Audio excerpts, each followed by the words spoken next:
Welcome to the Making College Affordable podcast with me, Jason Fleury, certified financial planner professional and college planning specialist.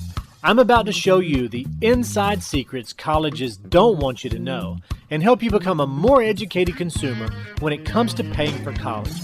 I believe you should enjoy the journey of allowing your kids to pursue their dreams without having to sacrifice yours. And that's exactly what I'm going to show you how to do. So let's get started. Well, hey everybody, and welcome to episode number 10. Can you believe we're already to episode number 10 of the Making College Affordable podcast? Before I go on today, let me just say thank you. If you've been listening, I hope you've found value in these episodes that I've created for you. And it's my pleasure to be able to share with you some of these game-changing experiences and expertise that I've learned over the past 20 plus years as a certified financial planner professional and college planning specialist. I'm Jason Fleury, and I have another great topic lined up for you today, and that's how to tell your story like a pro. This is expert essay advice that'll help elevate your application to higher levels with ease. And that's the key, with ease. See, a good story is one thing, but when a story is told by a good storyteller, it becomes something altogether different. It becomes a source of inspiration, a source of joy, or maybe even a source of sorrow. A good story is unforgettable, and because of that, we as people are hardwired to remember stories. In fact, that's how much of history was passed down from one generation to another, through stories of adventures and struggles and victories, and even stories of everyday life from a time long ago. Stories are central to us not only understanding others, they can also tell us a lot about ourselves. We're all living a story, whether intentionally or unintentionally, and we're the main characters of our story. As we meet people and get to know them, we share bits and pieces of our story with them, and we also learn about their story. The story is everything, because it's unique to the person behind it. So what do stories have to do with the college application? Well, when you think about it, the application itself is an invitation for you to share your story with the college, right? It's not just filling in a bunch of blanks and providing information on boring stuff like your name, date of birth, class schedule, and mailing address. It's a spotlight looking for a great story to focus on and illuminate. When you see the application as a chance to tell your story, it becomes much more meaningful. And if you're not to the point yet where you're filling out applications for college, look ahead to this wonderful time and reverse engineer your story now so that when your time comes, you can't wait to blow them away with an awesome, unforgettable story. All right, so you may be thinking, if the college's admission process is really at its core a storytelling contest, how do I prepare to win and get the results that I'm looking for with my application? Well, I'm glad you asked. Here's what you need to know. First of all, let's think through what the college will be able to see on their own. They'll get a copy of your transcript from your high school and or from another college if you've dual enrolled or if you're transferring from another college. They can see on those transcripts what classes you've taken, how much rigor you've taken with AP classes and honors classes, and they can see your overall GPA. That's good. Well, hopefully that's good, because the colleges can tell what kind of student you are and how much you've challenged yourself academically up to that point. Some colleges really lean on grades as a determining factor for admissions, so the general rule of thumb in this category is the higher they are, the better. So we understand that colleges can see your grades. What else will they get a copy of that'll show how you've done academically? Yeah, that's right. They'll get a copy of your ACT or SAT scores. There are roughly 25,000 high schools in the country, and some of them are very different than others when it comes to how rigorous they are. You could be the valedictorian at one high school and not even place in the top 25% at another. So the colleges have to filter your grades and rigor through the lens of how difficult and competitive your particular high school is compared to everybody else. But that's not the case with test scores. After all, they're supposed to be standardized test scores, right? Colleges will review your test scores as a part of your application and then weigh them with your grades, both on a relative basis to your high school and as a measure of the relative benchmark colleges use on their end to try and level the playing field for applicants from different backgrounds. The application for admission will have basic identifying information on it, like contact information, details on the members of your household, and what classes are on your schedule for this upcoming year, since they're not on your transcript just yet. The key here, though, is to not make any mistakes. Typos can be minor, but with very competitive schools, I've heard of colleges accepting one student over another because she didn't have a typo in her application like the other candidate did. Details matter, so pay attention to them at this stage of the application because they can make all the difference. Now, it seems like everything we've added so far is not really very story-worthy, and that's partially true. But for students, school is a major theme in their story, and when you're telling that story to a college, well, they're very interested in that part of the story. Build a good GPA and work on achieving strong test scores while you have the time. You don't want them to be the weak link that causes you to get passed by before they even get to hear the rest of the story where you really shine. The first part of the application that really allows you to start tailoring your message to the college's preferences is the section that asks you to list your activities and awards.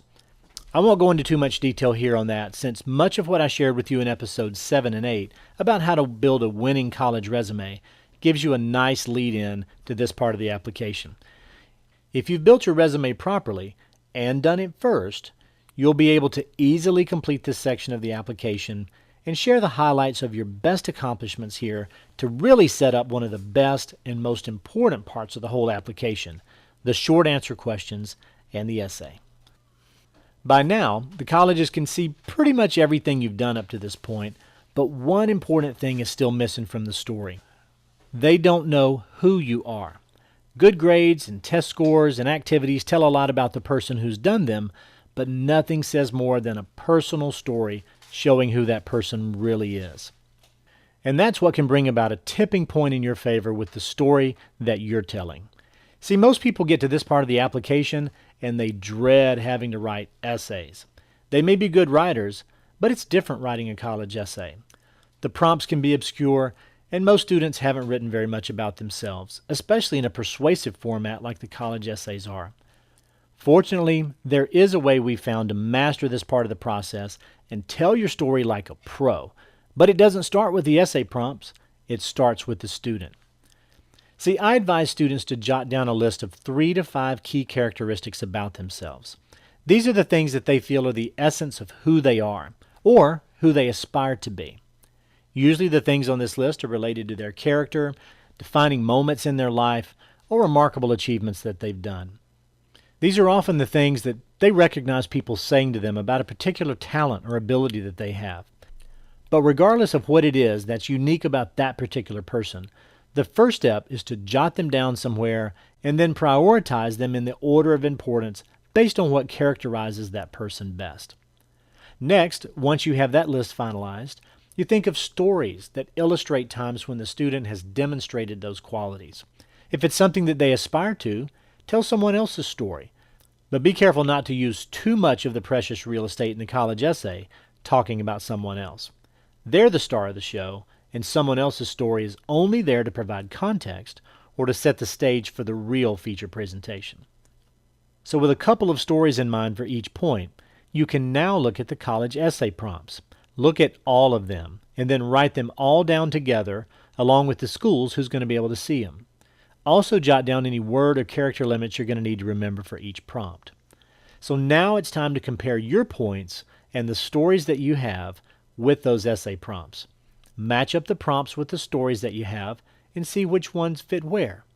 If you have a really good story that can be used to reach multiple colleges on your list, like through the core essay on the Common application, now you can see what it is and you can plug it in more easily. If there's something on your list of attributes that complements the rest of your application and ties into your core essay, well, now you can use it as material for a short answer question. When you see the full inventory of what's being asked alongside the full inventory of your material, then you can begin to connect the dots easily and very effectively. It allows you to make sure that you're telling your full and complete story to the best of your ability to the audience who needs to hear it the most. Very few people take this approach to writing essays, and even fewer people think of their college application as an entry into a storytelling contest. But I promise, if you'll take my suggestions here and implement them into your college application process, a few very important things will likely happen. First, you'll deliver a final product to the college that's substantially better than if you had not taken this approach. Secondly, you'll finish your applications faster and improve your chances for success just by getting everything in early and looking good. Third, The college will recognize the effort that you've put into making your application stand out, and they'll reward you for your diligence and your creativity. And finally, you'll get the best admission results and scholarship results of which you're capable because you had a solid game plan in place that gave you an unfair advantage compared to your peers. Let me say this in closing. You can have a great story and still get rejected by the colleges on your list. They usually have thousands and sometimes tens of thousands more applicants than they have seats available. Sometimes things just don't work out, and you have to be prepared for that.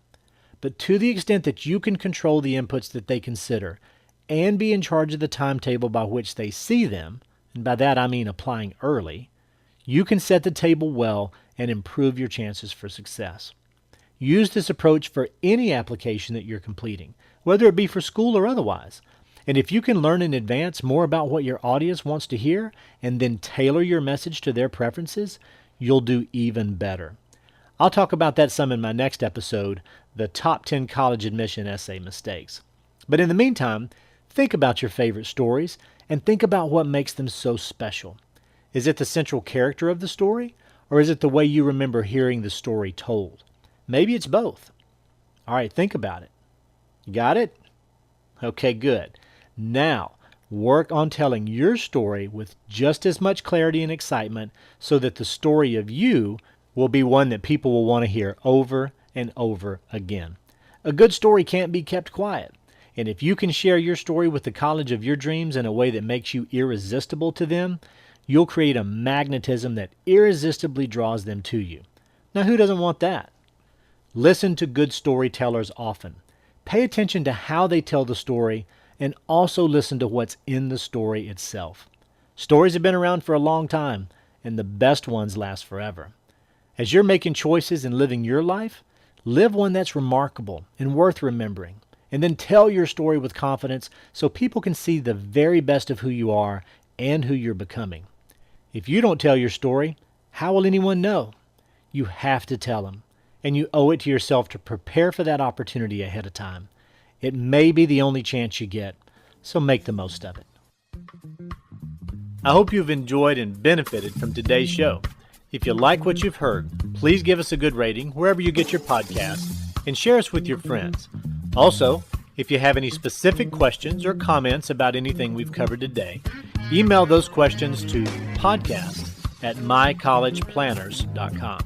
You can also visit our website at mycollegeplanners.com to get personalized recommendations on how to make college more affordable and learn how working with a college planning specialist can improve your life. Thanks again for listening today. I look forward to seeing you again soon.